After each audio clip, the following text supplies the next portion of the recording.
Hi guys. Isn't it amazing how we've had another attack in Brussels, the heart of the EU, you know, going to make us all think of stability and terrorism, probably stick to the EU, maybe even draw more compassion so we think, we will stand by our EU countries who've apparently been blown up. It's the fucking government once again, not Muslims. Every attack is the government, mate, to breed support for these wars, to keep us in a state of fear, you know. Once again they found a passport, once again they know it was Muslims, once again they know it was ISIS, you know. They're always pretty damn sure about what they do know.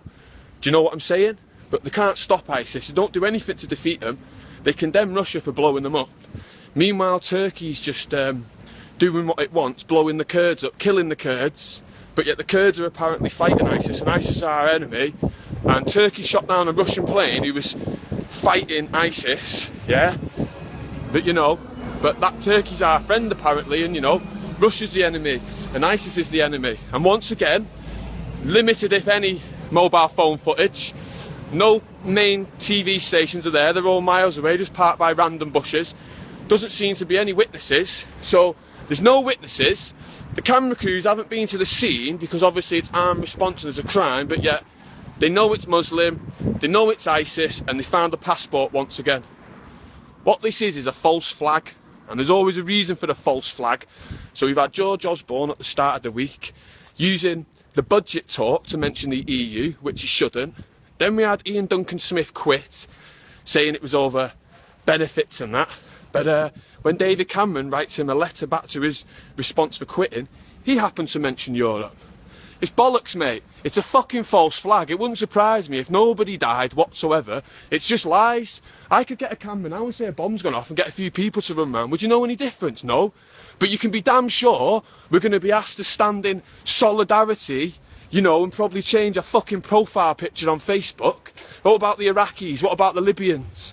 What about the Syrians? What about the fucking Palestinians? Never mind fucking Europe. Some might say we deserve to get fucking blew up, mate. The way we go on and the atrocities that we commit constantly. You know, it's not so much the government to blame, it's the people. We don't need to accept this. Or what I say, enough's enough.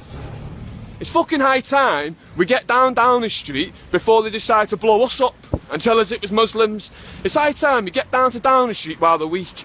IDS is gone, the Tory party's in bits. Let's demand an election.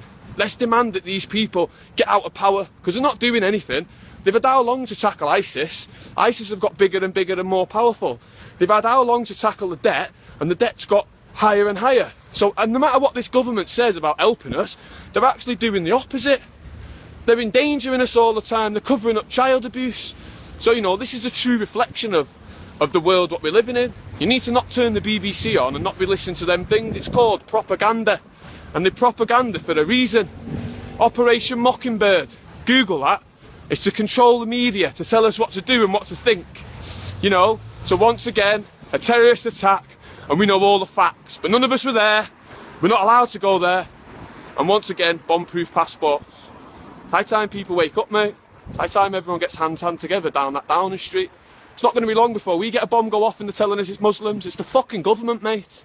That's who it is. And anyone who doesn't want to discuss these things is just as dangerous as the government. Anyone who wants to be oblivious or ignorant to it is just as dangerous as the government, and you're not doing anything to help this country or these people. You're furthering the propaganda, you're furthering the charade what is the war on terror. You know, so wake up, smell the coffee. Let's not stand with them, let's not show them any compassion, and let's not be drawn into a pro-Europe. That's what this is all about. They don't want us to leave Europe. So we'll all stand together. Fuck that, man. We need to get our army back onto our shores, into our streets, so they're there to protect us. We need to get them patrolling our coastline, because we're not in the Schengen agreement in Europe, because we're our own island. That's where our army needs to be, not fighting these shitty wars. Do you know what I mean? Maybe helping some of the disabled people who've had the benefits cut by the government. That's where we need our army now, back in this country. You know, and we only need to look over there. And if we don't get this government out of power, if we don't do something and find some sort of common ground just to get a new leadership, it's going to be us next. It's going to be us having a bomb going off or a false flag. Could be our kids blew up by the government blaming Muslims. You know, do we need that civil disorder and unrest in our streets? No, we don't, mate. So again, it's high time we come together and hold these people accountable. What say you, man? I say we get down to Downing Street within the week I say we force these paedophiles out of power. Sick of them, mate.